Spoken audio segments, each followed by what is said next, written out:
The news this evening. Popular Berbice bus park vendor shot dead outside City Hotel. Finance Minister unhappy with local contractors. More Guyanese return home from hurricane-hit Caribbean Islands. We'll take a look at regional news, world news.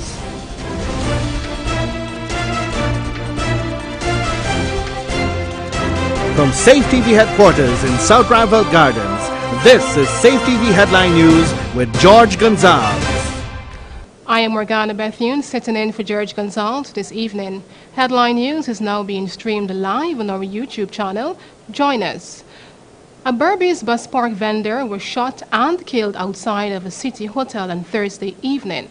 Esther Sobers reports. A popular businessman from who runs a roadside drink stall at Berbice car park was on Thursday afternoon fatally shot during an alleged robbery outside a hotel in Kitty. Dead is 64-year-old George Scipio, called Saga, of Durban Street. Today we visited the Berbice car park and spoke with Tiana McDonald, Scipio's niece. I was like, nah, it's not true. Could never be. Then we said, let me sit and wait and see.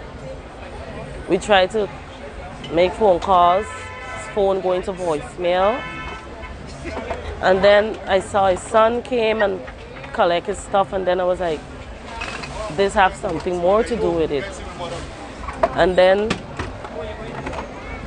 we get the news that he was shot and he's in the hospital.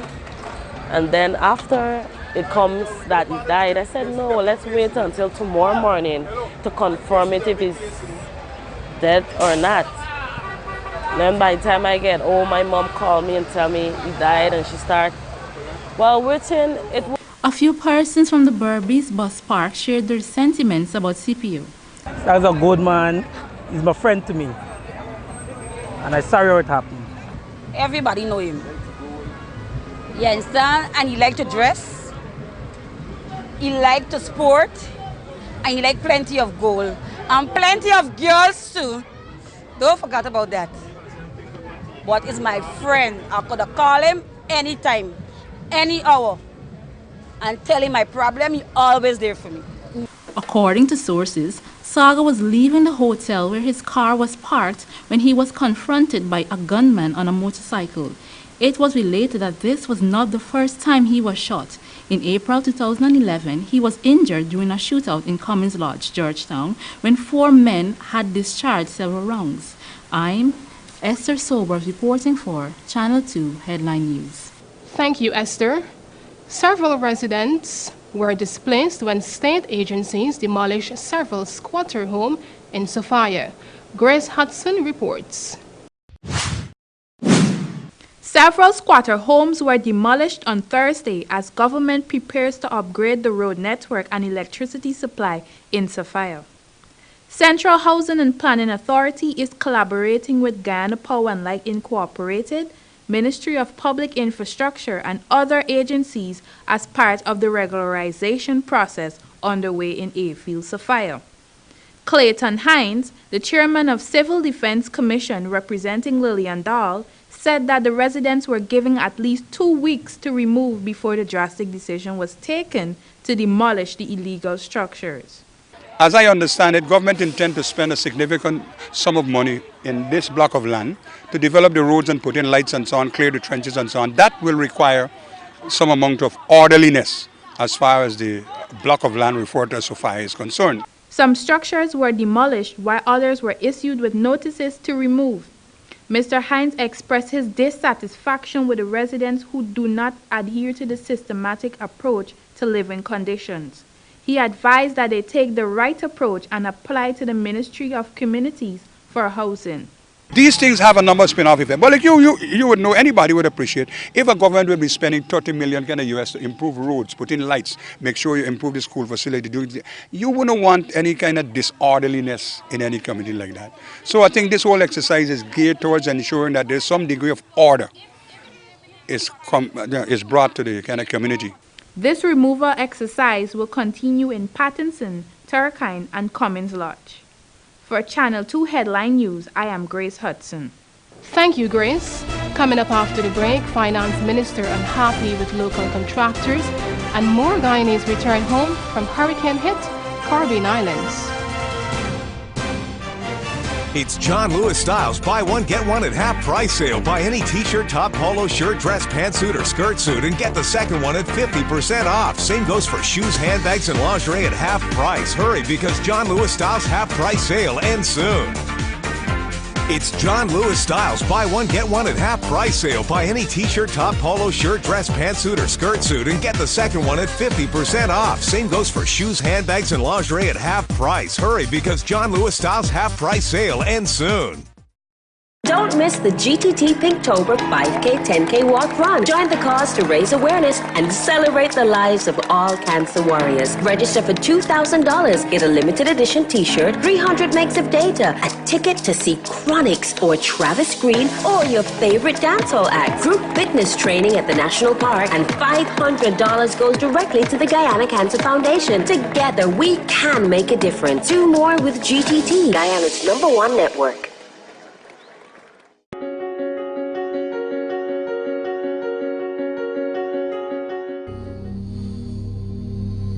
This place is really hot. What's wrong with your AC? It's not working. Well, we wouldn't be able to continue this meeting anymore because this place is extremely hot. Wait, please don't go. Here's a company you can call to get your AC fixed. Action Cool. Honey, what's dinner? I had a hard day. I'm sorry you had a hard day, but guess what, babes? I didn't cook today because the stove is not working. Having trouble at home or at the office? Then call the professionals at Action Cool. Our fully trained technical team have the skills and experience in repairs of all air-conditioned units, refrigerators, gas stoves, washing machines, and a whole lot more. For further information, visit us at 86 Hill and Princess Street, Mandela Avenue, Georgetown, or call us on telephone number 225-7867. Welcome to Kissoon's Furniture. Find everything you need for your home and more under one roof in our newly decorated showroom.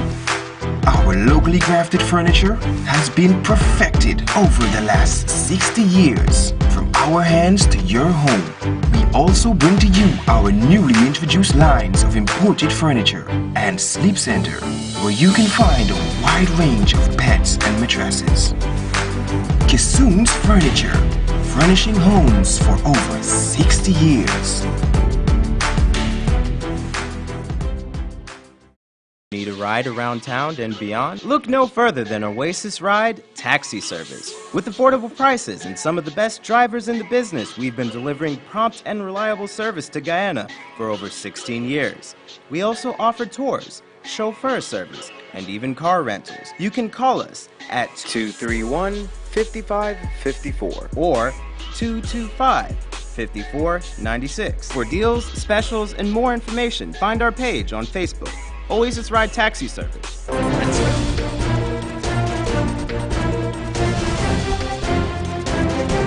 Welcome back. Minister of Finance Winston Jordan believes that local contractors are not benefiting enough from the transfer of skills from foreign companies. The minister believes that this is one of the reasons for shoddy work from local contractors. Esther Sobers reports. Minister of Finance Winston Jordan believes that local contractors are not benefiting enough from the transfer of expertise from foreign companies. He said that Guyana has been unable to attract foreign companies to undertake projects, and this is likely due to the fact that Guyana is seen as a corrupt state. Technology that was involved in building the Marriott and the speed with which it was done. I sometimes sit down and ask whether the Marriott would have still been in construction stage even today. You know, you look at the Chedijagan International Airport and you look at the technology they have used or they're using to compact and lay this and so on. I asked myself whether we would have had the expertise. The minister knocked local contractors who he said are unable to meet acceptable international standards in execution of multi-million-dollar government contracts. The best they can, but in the scheme of things, the best apparently is not good enough. And you see it My favorite, again, hobby horse is the East Bank Road. You know, I mean, if you were to put East Bank Road alongside, say, the Linden Highway, you know, it's what we call cheese to chop. You know, and the Linden Highway was built in 1960s. In the 1960s, and look at the technology that built the Linden Highway. Compare that to the East Bank Road. You know, it's cheese to chop. I've never seen a road that you're looking for which part of the road to try to drive. You know, because your car wobbling all over the place and so on. So, you know, and you know, and the road just built and it's already sinking and water accumulating, you know.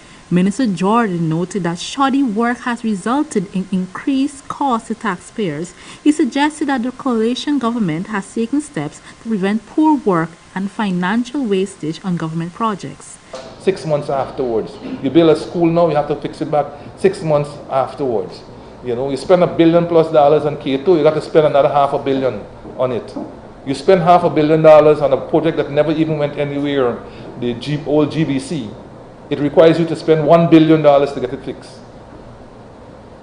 Now all those monies that should have been identified to building up capital stock. You either have to abandon the project, in some cases you have to completely knock it down. So you are knocking down $500 million because it cannot be fixed by patching it or whatever. It's better you knock the entire thing down and spend $1 billion building something. I'm Esther Sobers reporting for Channel 2 Headline News. Thank you, Esther. Guyanese can be found in just about every country across the globe, so it was no surprise to hear that after hurricanes destroyed the infrastructure of several of Caribbean islands, that Guyanese were also affected. The Guyana government has pledged their support in helping Guyanese return home. Many have taken up the offer. Wendell Jeffrey is tracking the returned efforts and filed this report.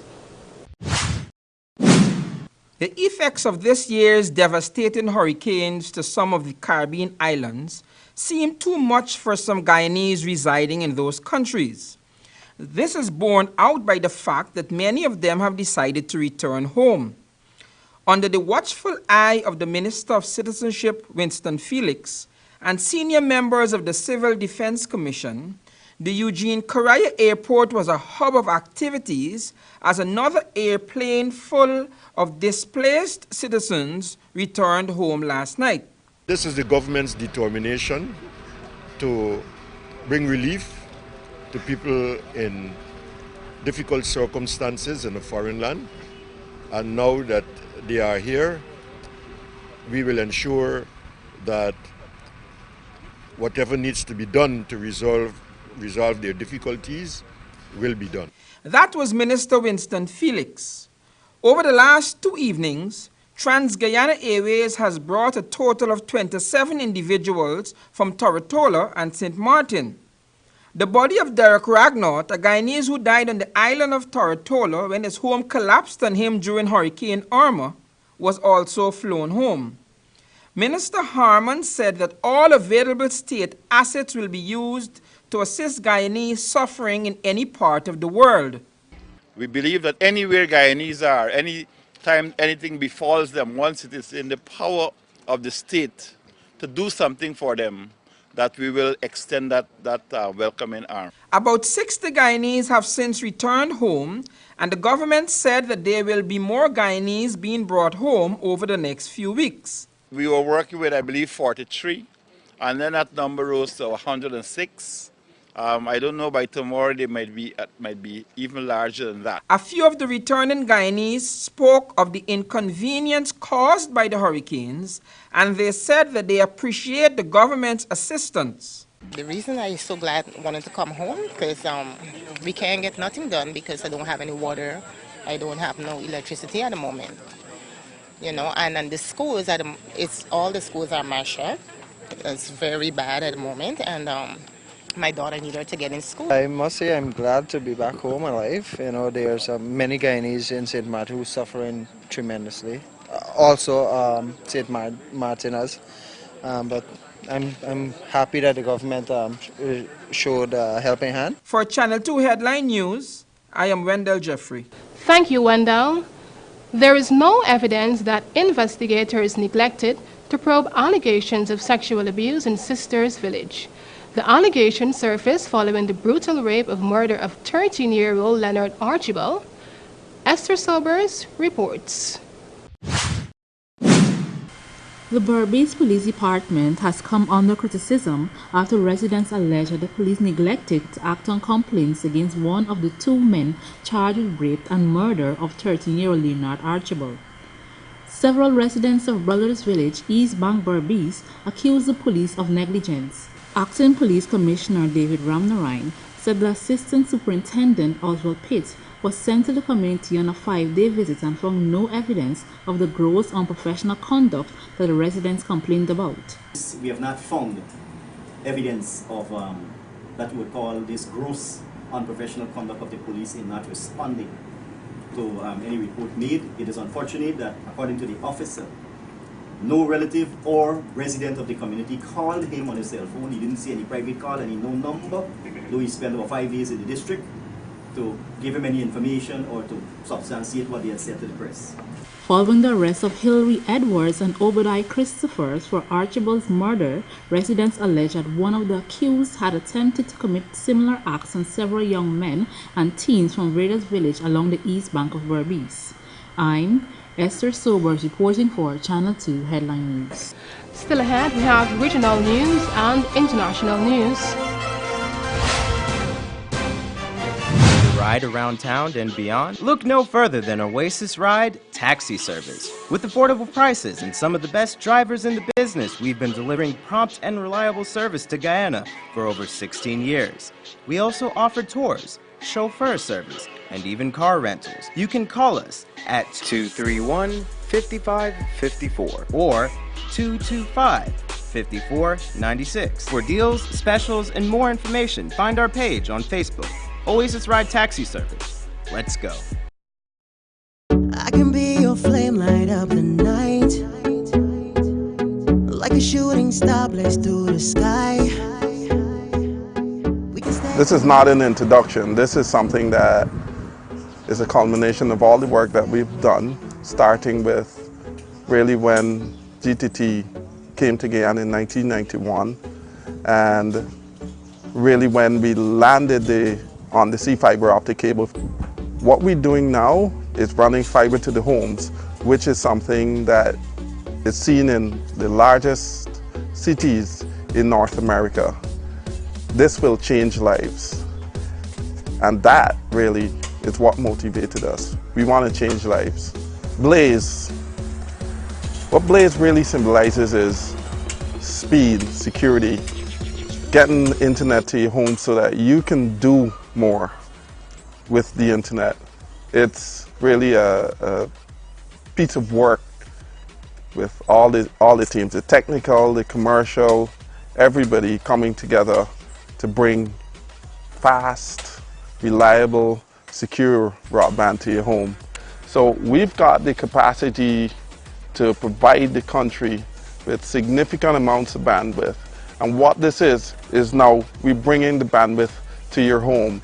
Blaze will change your life because you will be able to connect to your loved ones and everybody in the world.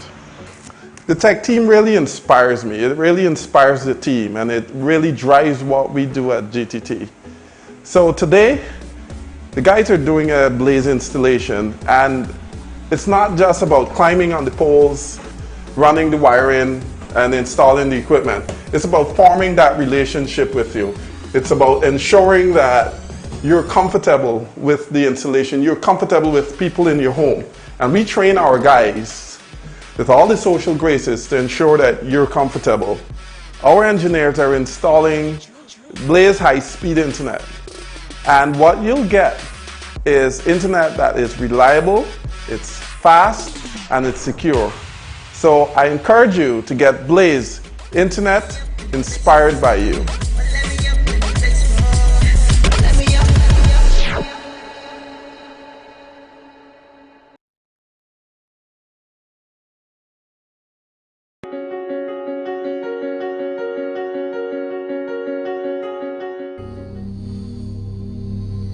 This place is really hot. What's wrong with your AC? It's not working. Well, we wouldn't be able to continue this meeting anymore because this place is extremely hot. Wait, please don't go. Here's a company you can call to get your AC fixed. Action Cool. Honey, what's dinner? I had a hard day. I'm sorry you have a hard day, but guess what, babes? I didn't cook today because the stove is not working. Having trouble at home or at the office? Then call the professionals at Action Cool. Our fully trained technical team have the skills and experience in repairs of all air-conditioned units, refrigerators, gas stoves, washing machines, and a whole lot more. For further information, visit us at 86 Hill and Princess Street, Mandela Avenue, Georgetown, or call us on telephone number 225-7867. It's John Lewis Styles buy one get one at half price sale. Buy any t-shirt, top, polo shirt, dress, pantsuit, or skirt suit and get the second one at 50% off. Same goes for shoes, handbags, and lingerie at half price. Hurry, because John Lewis Styles half price sale ends soon.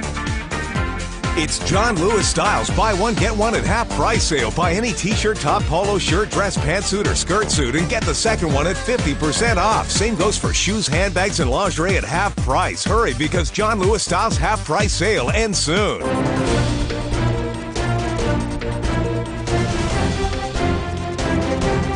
Welcome back. And now for the news for the region. Trade unions in Trinidad are calling for the return of the fuel subsidy and in return, the lowering of the price of fuel at the pumps. More from C News. Trade unions are calling for the return of the fuel subsidy and in turn the lowering of the price of fuel at the pumps. The unions, all under the Joint Trade Union Federations, a combination of JTUM, NATUC and FITON, mobilized support in Port of Spain today. Ian Rayson has more in this report. On Wednesday, at the office of the Prime Minister, the unions delivered a letter to the head of government. Then, after the delivery, JTUM leader Ansel Roger told the media they will begin to mobilize to garner support for another big event.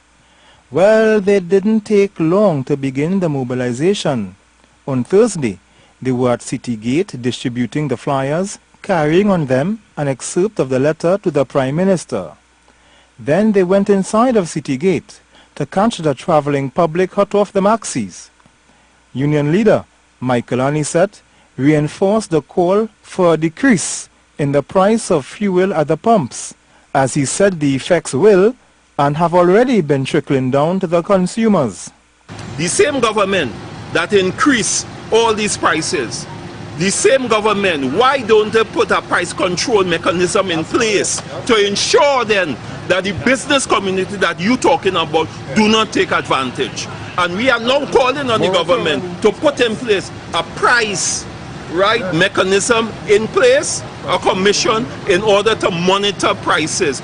JTUM leader Ansel Roger supported his comrade and called for the return of the subsidy. And if the government care about its people, the government would recognize that, hey, if I do that, those who are the lowest end of the economic spectrum, they are going to feel it most. And therefore, with no shelter for them, we cannot do that at this point in time. And all we are saying is that that is the effect that has already started, and we are calling on the government to reverse this decision immediately. They claim the government did not consult with stakeholders, neither did they do any research before raising the fuel price. Ian Wayson, C News. Internationally, the U.S. is withdrawing from the UNESCO, the UN's educational, scientific and cultural organization. More from BBC.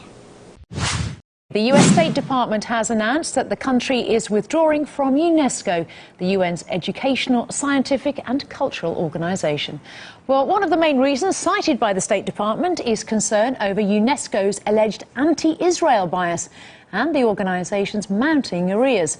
Well, 6 years ago, member states voted to accept the state of Palestine into UNESCO, a move that angered Israel and its U.S. ally. Well, for more on this story, I'm now joined by RT's Samira Khan in Washington. Hi there, Samira. So what are the full reasons behind this decision? Well, Washington announced that the U.S. is withdrawing from UNESCO, the UN's cultural body it found in 1945, citing anti-Israel bias and the need for fundamental reform in the organization. The U.S. said that the move will take effect on December 31st. The UNESCO Director General said the move was a matter of profound regret. Let's take a look.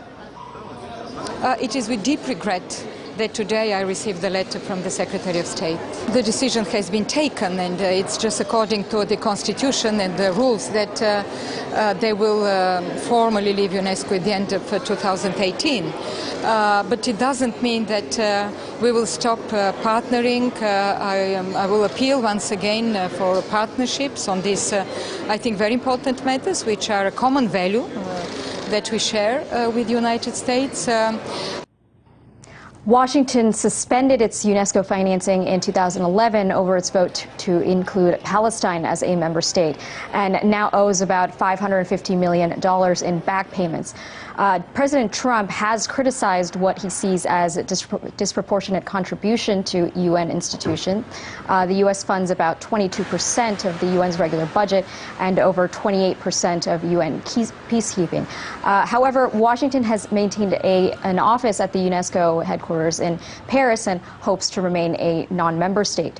But this is hardly an unexpected move, as the Director General Irina Bokova also said that the organization is becoming more and more politicized. But it's unclear what the organization will become without U.S. presence. Indeed, that waits to be seen. Samira Khan in Washington, thank you very much indeed. Well, UNESCO is a UN cultural agency that was founded with the help of the United States back in 1945. It works to ensure that people around the world have basic human rights and enjoy full freedom of expression. Part of UNESCO's mission is to contribute to global peace and the eradication of poverty. Well, senior correspondent for Israel's Haaretz newspaper, Amir Oren, says the US has found a convenient excuse.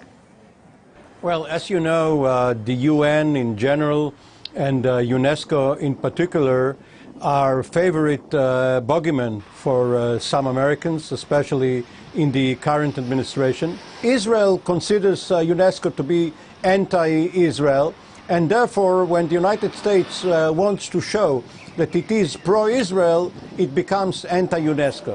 It seems as if it is a very comfortable excuse for the State Department trying to hide behind the backs of pro-Israeli supporters in the United States. It's unfortunate that the United States decided to come out with this anti-Palestinian, in a way, because it's pro-Israeli statement. And that's Channel 2 headline news for this evening, the 13th of October 2017. As we take our leave, we invite you to find Safe TV headline news on Facebook and YouTube. You can also tune in at 6:30 Sunday morning for a rebroadcast and Monday evening for more news. For now, I am Morgana Bethian. Do have an enjoyable weekend.